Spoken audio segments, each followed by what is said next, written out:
سیب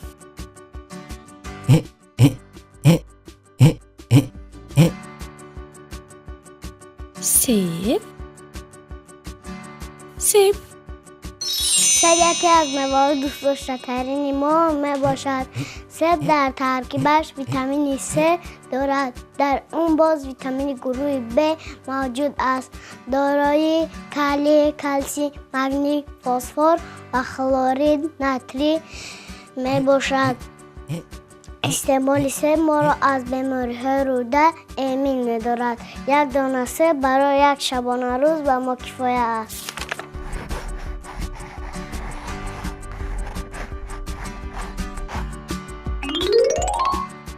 انگور Pam pam pam pam. Pam pam pam pam.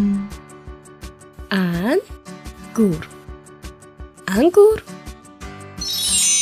در ترکیب انگور ویتامین‌های گروه B، ویتامین A، C،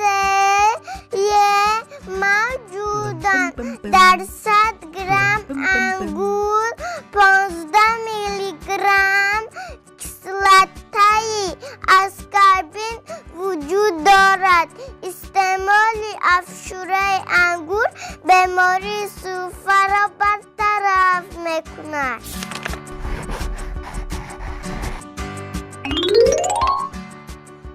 بانان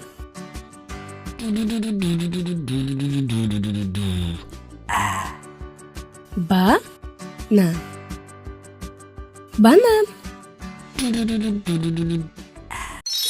بانان دارای مقدار زیادی کالری می باشد. در آن کاروتین، ویتامین های گروه B و C، کالی، کلسیم، مگنی، آها، ماده ارگانیک، کلورید ناتری و فرکتوز دارد. استعمال بانان بیخوابی را برطرف کردن، هیجان را دور می کند. بعد روحمان را بریدن می گرداند. نوک Lin lin lin lin lin lin lin lin. نوک نوک Lin lin lin lin lin lin lin lin. استعمال نوک با ارگانیسم ما خیلی فایده کلان می‌آورد. نوک در ترکیبش کسلت‌های فولیک دارد. این چنین دارای مقدار زیادی مینرال‌ها میباشد. اگر نوک را ما زیادتر استعمال کنیم بعداً کلان میشویم.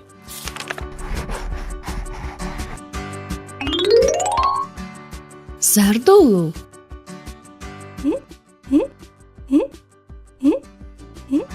زردالو زردالو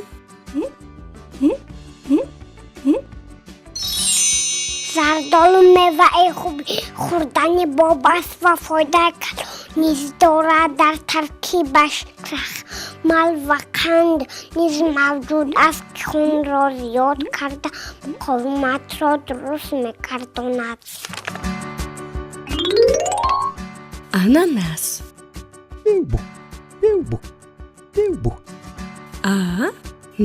اناناس اناناس اناناس نیز میوه سوبتروپیکی بوده. دارای ویتامین C می باشد. در ترکیب 100 گرم اناناس 80% کسلت اسکوربین موجود است که آن برای یک شبانه روزی ما کفایت است. استعمال آن رگ‌های خونگرد و کود دل را خوب می‌گرداند.